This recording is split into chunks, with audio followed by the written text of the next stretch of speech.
কর্মচারী ঐক্য পরিষদের নেতৃবৃন্দ আছেন, শ্রমিক নিরাপত্তা ফোরামের সংগঠন সমূহের নেতৃবৃন্দ আছেন, শ্রম সংস্কার কমিশনের চেয়ারম্যান আছেন। এই ১৩ বছর শুধুমাত্র বিচারহীনতার ১৩ বছর নয়, এই ১৩ বছর হচ্ছে রাষ্ট্রের হৃদয়হীনতারও ১৩ বছর। ১৩টা বছর এত বড় একটা ঘটনা যা গোটা পৃথিবীকে নাড়িয়ে দিয়েছিল, কিন্তু আমাদের বিচার ব্যবস্থাকে নাড়াতে পারেনি। ফলে এখনো আমরা বিচারের রায় পাই নাই। আমাদের বিচার হওয়া দরকার এই রাষ্ট্রের উদ্যোগহীনতার, বিচার হওয়া উচিত যাদের পর্যবেক্ষণের দায়িত্ব তাদের, বিচার হওয়া উচিত দায়ী মালিকের, এবং দায় নেওয়া উচিত সমাজের।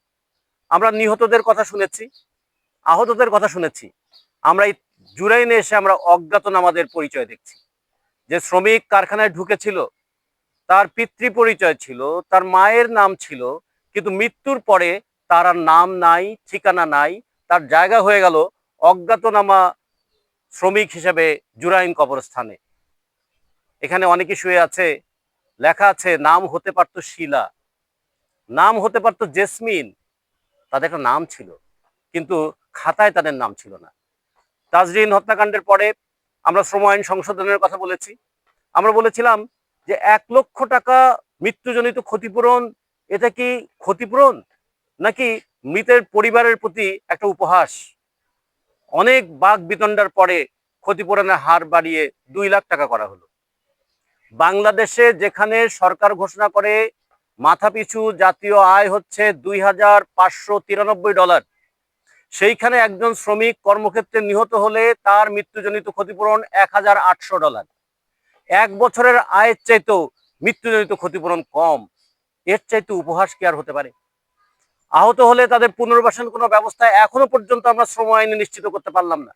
শ্রম আইন বারবার সংশোধিত হচ্ছে, কিন্তু পুনর্বাসনের ব্যবস্থা এখনো সংযোজিত হয় নাই।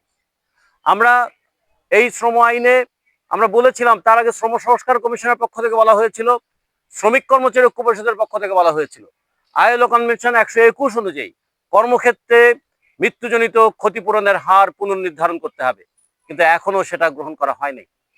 গত ১৩ বছরে আরো ২১টা হত্যাকাণ্ড হয়েছে।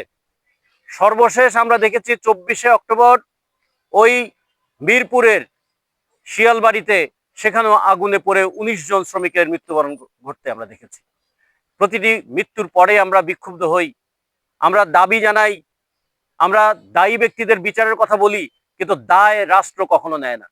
সর্বশেষ গত ২১শে নভেম্বর যে ভূমিকম্প হলো, সেই ভূমিকম্পের সময় আমরা দেখলাম গার্মেন্টস গুলোর দরজা সেখানে তালা মারা ছিল।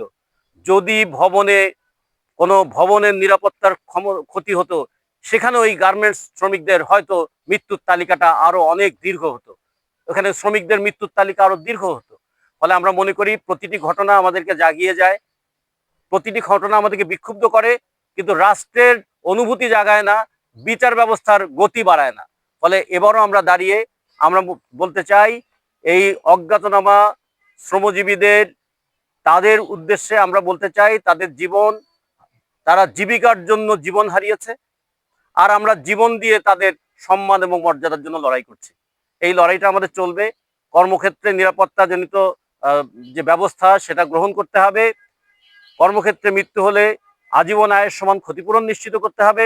কর্মক্ষেত্রে আহত হলে তার চিকিৎসা এবং পুনর্বাসনের ব্যবস্থা করতে হবে, এবং কর্মক্ষেত্রে দুর্ঘটনার প্রাক প্রস্তুতি সেটা পর্যবেক্ষণ করবার জন্য সরকারের যে প্রতিষ্ঠান আছে সেই প্রতিষ্ঠানের দায়বদ্ধতা বাড়াতে হবে, এবং প্রয়োজনে দায়হীন কর্মকর্তাদের বিরুদ্ধেও একটা শাস্তিমূলক ব্যবস্থার বিধান করতে হবে। আর একটা কথা বলে শেষ করি, তাজরিনের আহতরা এখনো কাতরায়, তাদের চিকিৎসার ব্যবস্থা করতে হবে, প্রয়োজনে পুনর্বিবেচনা করতে হবে, তাদের স্বাস্থ্যকে পুনরায় পরীক্ষা করে দেখতে হবে যে ক্ষতিপূরণ দেওয়া হয়েছিল সেই ক্ষতিপূরণ দিয়ে বাকি জীবন তাদের নির্বাহ হতে পারে কিনা, প্রয়োজনে পুনর্নির্ধারণ করে তাদের ক্ষতিপূরণ আবার দেয়া এবং চিকিৎসার ব্যবস্থা করতে হবে। এই কথা বলে আমরা আমার বক্তব্য শেষ করতে চাই। আমরা শ্রমিক কর্মচারী ঐক্য পরিষদ, সমাজতান্ত্রিক শ্রমিক ফ্রন্ট, এই দাবিটা আমরা বারবার করছি। এই দাবিটা বারবার করা আমাদের জন্য যেমন দায়বদ্ধতা, রাষ্ট্রের জন্য তেমনি লজ্জার। আমরা রাষ্ট্রকে এই লজ্জার হাত থেকে বাঁচতে বলবো। আর আমাদের বারবার যেন এখানে আসতে না হয়, অন্তত একটা স্মৃতিস্তম্ভ আমরা করতে চেয়েছিলাম, সেটাও এখন আমরা করতে পারি নাই। ভবিষ্যতে অজ্ঞাতনামা এই শ্রমিকদের স্মৃতির জন্য আমরা একটা স্মৃতিস্তম্ভ করব। এই কথা বলে আপনাদের সবাইকে ধন্যবাদ জানিয়ে আমার বক্তব্য শেষ করছি।